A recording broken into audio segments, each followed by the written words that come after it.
피보미익이란 굉장히 중요한 개념이라고 했습니다. 특히 보험에 있어서는 이익이 없으면 보험도 없다고 하는 법원이 있듯이 피보험이익이란 보험 계약에 있어서 불가결의 요소라고 볼 수 있습니다. 그래서 지난 시간에 우리가 학습했던 내용을 잠깐 보면은 피보험이익의 개념과 그 다음 중요한 것이 피보험이익의 요건으로서 경제성, 확실성, 합법성 등을 이야기했습니다.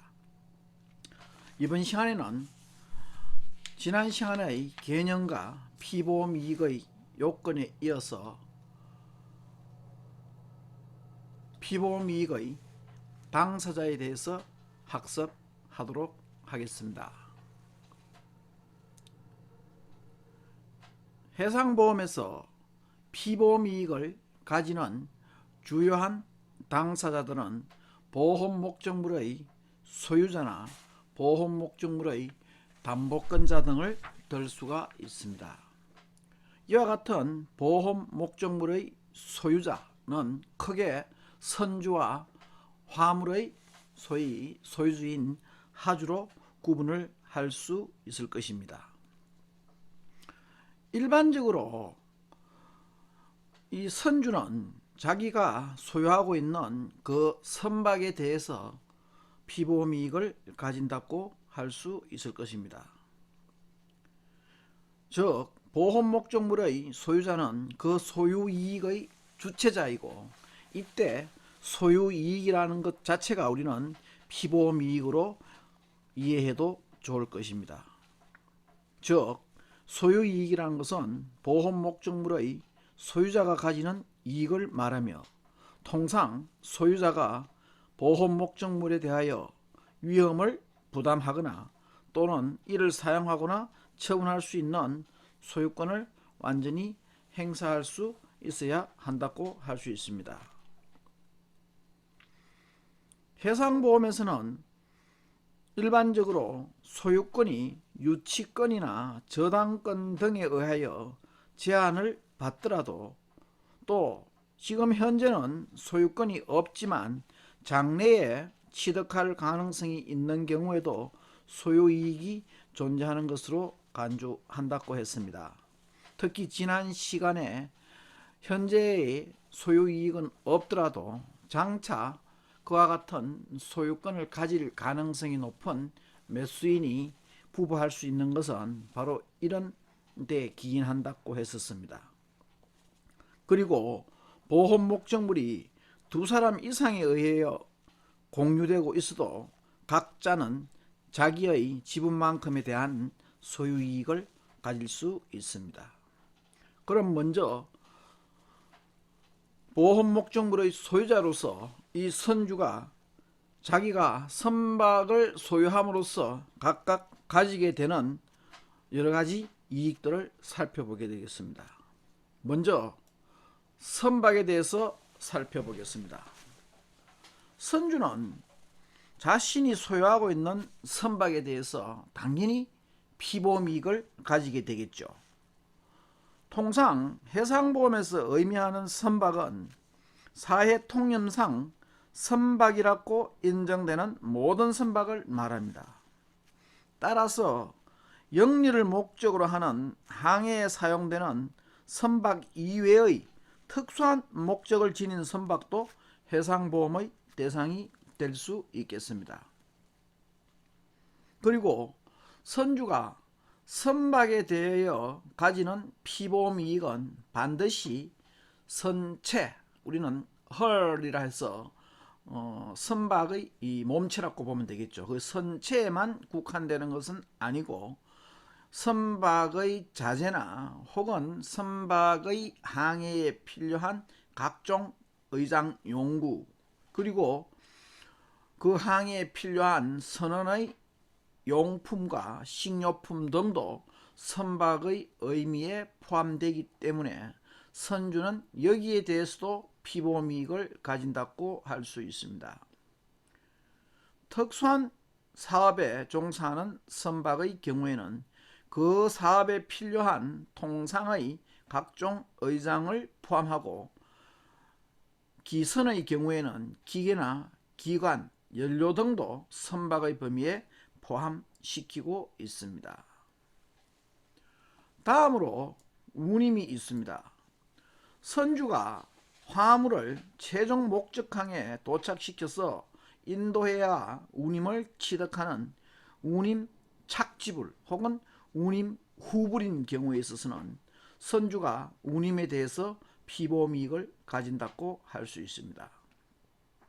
즉 운임 착지불인 경우 선주가 화물을 인도하지 못하면 운임을 받을 수 없기 때문에 운임에 대한 피보험이익을 가지게 됩니다. 특히 살화물 즉 벌크카고인 경우에는 도착지에서 하역되는 그 양에 따라서 운임이 지급되기도 하는데 만약 화물의 손실이 발생하게 되면 그만큼 운임을 받을 수 없기 때문에 선주는 운임 손실에 대하여 운임보험계약을 체결할 수 있습니다. 그리고 선주는 자신의 선박으로 자기의 화물을 운송할 경우에도 운임에 대한 피보험이익을 가진다고 할 수 있습니다. 운임이란 제3자에 의하여 지불되는 운임 이외에 선주가 자기의 선박을 사용하여 자기의 화물이나 동산을 운송함으로써 얻는 운임까지를 포함하기 때문에 선주는 이러한 운임도 부과할 수 있습니다. 어떻게 보면 당연한 이야기라고 할 수 있겠죠. 자기가 소유하지 않을 경우에는 당연히 타인의 선박을 이용해서 그 운임을 지불해야 되기 때문에 같은 이치라고 볼 수 있습니다. 그러나 선주가 자신의 화물을 운송하고 추측할 수 있는 운임을 부과하기 위해서는 첫째, 선박이 화물을 운송할 수 있는 준비 상태가 완벽해야 하고 다음으로 선적하게 될 화물이 실제 있어야지만이 된다고 할 수 있습니다. 왜냐하면 그 화물이 실제로 없을 경우에는 운임을 취득할 수 없기 때문입니다. 다음으로 선박과 관련된 보험료도 역시 선주의 이익 즉 피보험이익이라고 볼 수 있습니다. 보험료와 관련된 이익. 선박은 통상 1회를 항해 기준으로 하는 항해보험에 가입하는 경우도 가끔은 있지만 대개의 경우에는 1년을 단위로 하여 계약을 체결하는 타임 인슈런스 즉 기간보험이 대부분입니다. 항해보험의 경우에는 보험기간이 짧고 항해가 끝나면 보험계약을 다시 갱신하기 때문에 선박보험료가 그렇게 많지 않습니다. 그러나 기간보험은 선박보험계약을 체결할 때 그 1년에 해당하는 보험료를 지급하기 때문에 보험료가 거액인 경우가 많습니다. 만약 보험기간 중에 선박이 손상을 입어 더 이상 항해를 하지 못하면 선주는 자신이 지급한 선박보험료를 잃게 되므로 선주는 보험료에 대해서도 피보험이익을 갖게 된다고 할 수 있습니다. 이에 따라 MIAS도 피보험자는 자신이 부과하는 일체의 보험 비용에 대해서 피보험이익을 가질 수 있음을 규정하고 있습니다. 그러나 선주는 선박보험료 중에서 미경과보험료, 지난 시간에 우리가 보험료 수업을 할 때 이 미경과보험료란 아직 기간이 지나지 않은 즉 보험기간이 지나지 않은 보험료라고 했죠. 이 미경과보험료에 해당하는 부분만큼만 피보험이익을 가진다고 할 수 있습니다.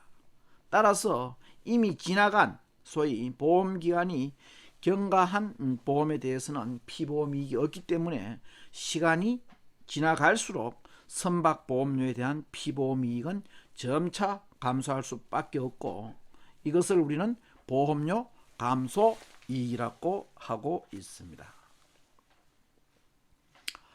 자, 그리고 선비라고 있습니다. 여러분이 보기에는 다소 생소한 좀 단어라고 볼 수 있겠죠. disbursement라 해서, 일반적인 이 disbursement는 그 선박을 운항하는데 소위 소요되는 각종 장비와 관련된 의장비, 그리고 연료비 등 일체의 경비를 이야기하고 있습니다.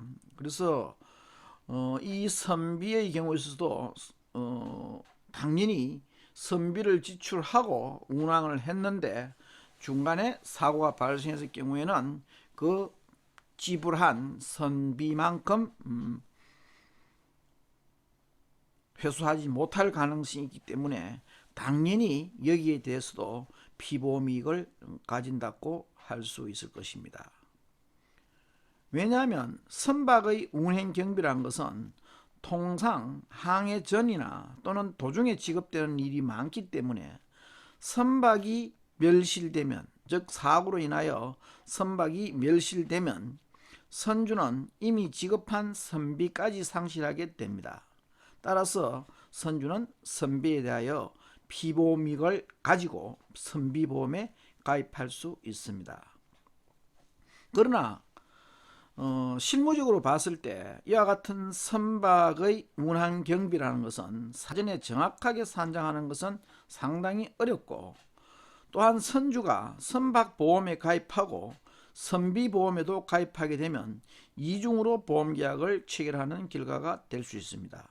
따라서 실무적으로는 선비보험은 별도로 체결되는 경우보다는 선박보험약관에 의해서 선체보험과 함께 추가로 부과되는 경우가 많습니다. 그래서 일반적으로 선박보험 가액, 즉 선박에 붙일 수 있는 부보 금액의 약 25%까지를 선비라든지 운임, 용선료, 보험료 등으로 인정받을 수 있습니다.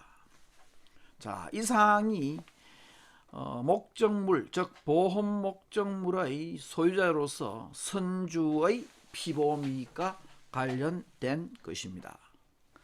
다음으로 이 선주에 대해서 하주의 피보험 이익을 살펴보겠습니다. 하주는 선주가 선박에 대해서 소유 이익을 가지듯이 이 화물의 소유주인, 즉 하주는 화물에 대하여 당연히 소유 이익을 가지는 당사자라고 볼 수 있겠습니다. 화주는 자신의 화물이 안전하게 도착하면 이익을 얻고, 만약 지연되거나 손상을 입으면 손해를 보기 때문에 화주는 자신이 화물을 소유하고 있는 한 화물에 대한 피보험 이익을 가진다고 할 수 있습니다.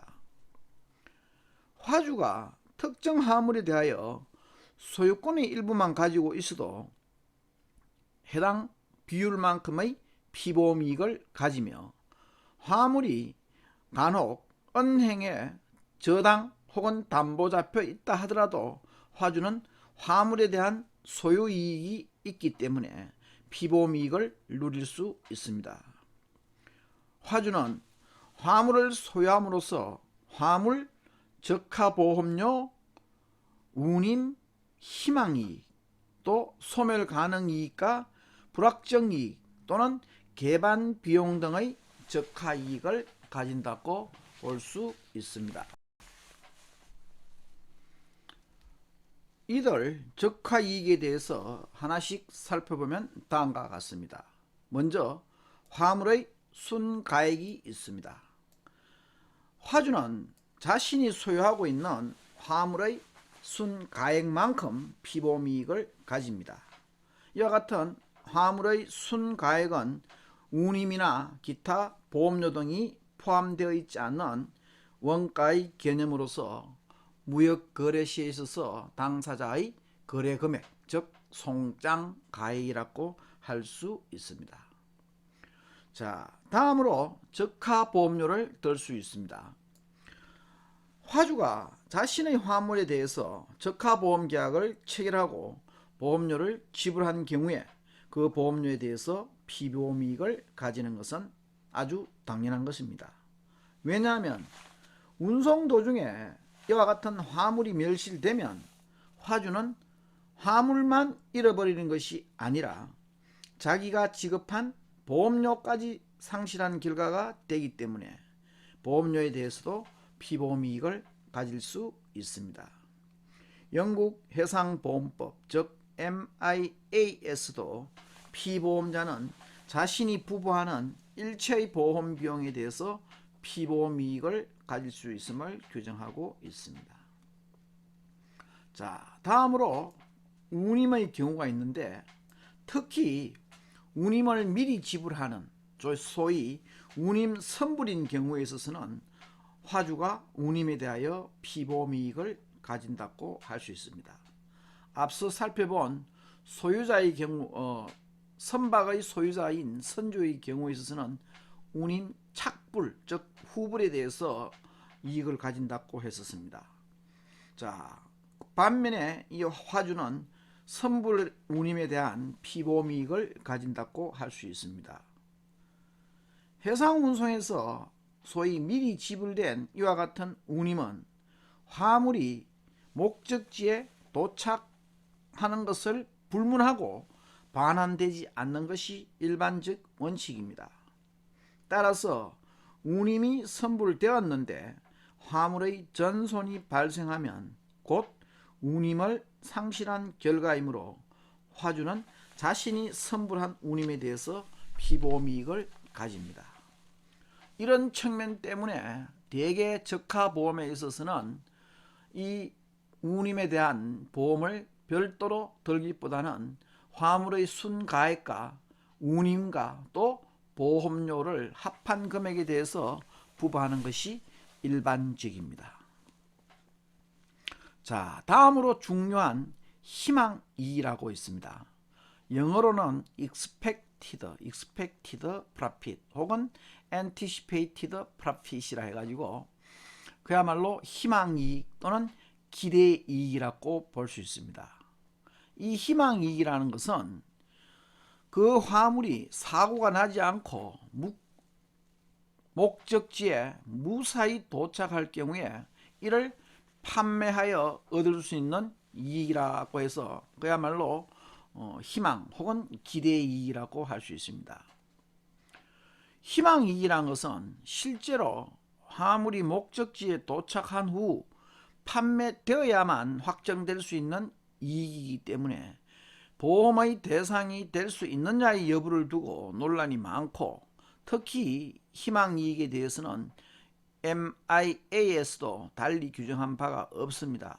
그러나 상거래에서는 실제 무역 거래에 있어서는 화물 가격의 약 10% 정도는 거의 확실하게 기대될 수 있기 때문에 피보험 이익으로 인정하고 있습니다.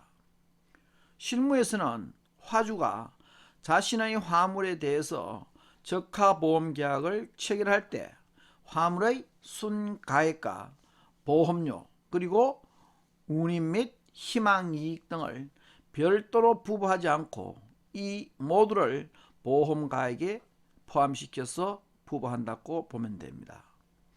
화물의 보험가액이라는 것은 크게 화물의 순가액, 보험료, 운임으로 구성되어 있기 때문에 하주가 가지는 피보험이익의 가치는 곧 CIF 금액이라 할 수 있습니다.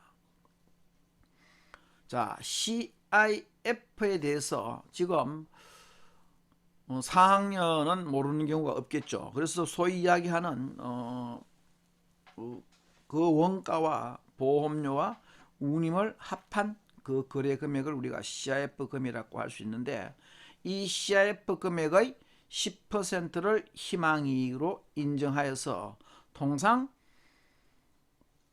화물보험 계약을 체결할 때는 CIF 금액의 110%로 보험금액으로 하고 있는 것이 일반적입니다. 여러분이 잘 알고 있는 인코텀스에 있어서도 CIF의 거래 조건에 있어서는 소위 CIF 가액 곱하기 110%로 규정을 하고 있습니다. 자, 다음으로 소멸 가능 이익과 불확정 이익이 있습니다. 자, 해상보험에서 선박이나 이 화물에 관한 소유권이 누구에 있는지는 대부분인 경우 분명하지만 한시적으로 이와 같은 소유권의 귀속이 확정되지 않는 경우가 있습니다. 가령 운송 중의 화물이 매도인의 소유에 속하는지 또는 매수인의 소유에 속하는지가 불분명한 순간도 있고, 또는 재판에 계류 중인 물품에 대한 소유권은 원고와 피고 중 누구에게 있다고 볼 것인지 애매모호한 경우도 있습니다. 이와 같이 언젠가는 소유권의 귀속이 확정되지만 현재는 그것이 분명하지 않은 경우가 있을 수 있습니다. 그런데 소유권이 일시적으로 분명하지 않다고 하여도 그러한 물품을 보험의 대상에서 제외시킨다면 장차 소유권이 확정되는 자에게 위험이 따를 수 있을 것이고, 이에 따라서 소유권에 관하여 불확정한 지위에 있는 자도 그 물건에 대하여 소유 이익을 가지고 부과할 수 있도록 소멸 가능 이익과 불확정 이익을 인정해주고 있습니다. 즉 소멸 가능 이익이라는 것은 defeasible interest, 즉 이 소멸 가능 이익이라는 것은 현재는 존재하고 있지만 외부의 어떤 조건이 성취되면 소멸하게 되는 이익을 말하고 있습니다. 통상 무역거래에서 매도인은 물품에 대한 권리가 매수인에게 이전되기까지는 계약 물품에 대한 피보험이익을 가지고 있습니다. 설령 항해가 시작되었다 하더라도 물품에 대한 권리가 매수인에게 이전되지 않았다면 그것은 매도인에게 있습니다. 그러나 항해 중 물품에 대한 권리가 매수인에게 이전되면 매도인이 가졌던 피보험이익은 종료됩니다. 이와 같이 조만간에 종결될 수 있는 이익을 소멸 가능 이익이라 하며, 매도인은 이 소멸 가능 이익에 대해서도 보험에 붙일 수 있습니다. 다음으로 불확정 이익 또는 우리가 미필 이익이라고 하고 있습니다. 확정되지 않았다 혹은 미필이라는 것은 역시 완료되지 않았다는 의미에서 이 불확정 이익 또는 미필 이익이라고 하고, contingent interest, 즉 현재는 존재하고 있지 않으나 외부의 어떤 조건이 성취되면 존재하게 되는 이익을 말합니다. 소멸 이익 가능 이익과 달리 매매 계약을 체결할 때 매도인과 반대편에 있는 매수인은 인도 지연이나 혹은 다른 이유로 물품의 인수를 거절할 수 있는 권한을 계약서에 삽입하는 경우도 있습니다. 만약에 계약 물품이 다소 지연되어서 매수인이 이의 인수를 거절하게 되면 소유권은 매도인에게로 귀속될 수 있습니다. 이와 같이 항해 도중에 매수인의 화물 인수 거절이라는 그와 같은 우연성, 이것을 우리가 컨틴전트 혹은 컨틴전시라고 하죠. 그와 같은 우연성에 의하여 생길 수 있는 이익을 불확정 이익 혹은 미필 이익이라고 할 수 있습니다. 이런 경우에 매수인이 부보를 했다면 매수인은 그 화물에 대해서 피보험이익을 가진다고 할 수 있습니다. 자, 하주의 마지막 피보험이익으로서 들을 수 있는 것이 개반 비용이라고 합니다. 자, 개반이라 하는 말은 한자의 의미 그대로 계속해서 운반한다는 뜻이죠. 일반적으로 운송인은 그 계약에서 정해진 소위 최종 목적지까지 화물을 안전하게 운송할 책임이 있는데, 어떠한 사유로 말미암아서 화물을 최종 목적지까지 운송할 수 없을 때는 운송인은 선화증권상의 운송약관에 따라서 도착항에 가기 전에 미리 하역하거나 또는 도착항을 지나서 다른 항구까지 화물을 운송할 수 있습니다. 이에 대해서 운송인은 하등 책임을 지지 않고 하주가 이로 인한 모든 비용을 부담하고 있습니다.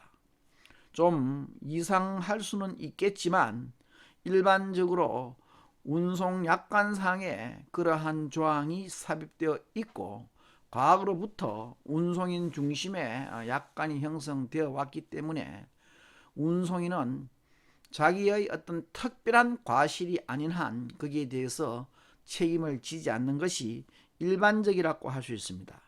자, 이러한 경우에 만약 화물이 중간항에 하역되면 이를 계속해서 목적항까지 운송하는 비용도 화주가 부담해야 하며, 심지어 최종 목적항을 지나쳐서 초과 운송되더라도 화물을 되돌리는 비용을 화주가 부담해야 합니다. 이와 같은 내용의 운송약관은 선박회사에 일방적으로 유리한 느낌이 들지만 현실적으로 선박회사의 면책특권이 광범위하게 인정되기 때문에 화주들은 이러한 약관을 수용할 수밖에 없습니다. 만약 그렇지 않고 화주의 선주의 책임을 폭넓게 인정해버리면 또 한편으로는 운임이 굉장히 많이 비싸지거나 올라갈 가능성이 있습니다. 결국 하주들의 입장에서는 이런 것을 수용할 수밖에 없고, 즉 자기의 어떤 화물을 운송하는데 그런 예상하지 못한 비용이 발생했을 경우에, 여기서 말한 이제 개반, 그런 경우에 계속해서 목적지까지 운송해야 되는 비용이 발생할 수도 있기 때문에 여기에 대한 계약을 체결해야 되고, 여기에 따른 보험 계약을 소위 체결할 수도 있습니다. 왜냐하면 피보험 이익이 존재하기 때문에. 그래서 우리가 피보험 이익에 있어서 중요한 것은 그 보험의 대상이 되는 물 자체에 대한 희망 이익 혹은 뭐 적하 보험 이익, 개반 비용 이익과 같이 구분되듯이 하나의 어떤 이익만 존재하는 것이 아니라 그 보험 가입의 대상이 되는 그 목적물의 이해관계가 많을 경우에는 거기에 따른 각각의 보험 계약이 유효하다고 할 수 있습니다. 자, 다음 시간에는 피보험 이익의 어떤 당사자로서 또 한 사람을 들 수 있는데, 용선자에 대한 개념과 또 소유자가 아닌 목적물의 담보권자에 대한 피보험 이익, 또 기타의 소위 피보험 이익 당사자가 누가 있는가에 대해서 학습하도록 하겠습니다. 그러나 일단 피보험 이익의 당사자로서 특히 해상보험에 있어서는 이 선박의 소유주인 선주와 화물의 소유주인 화주의 어떤 피보험 이익이 일단 중요하다고 할 수 있겠습니다. 학습하느라고 수고가 많았습니다.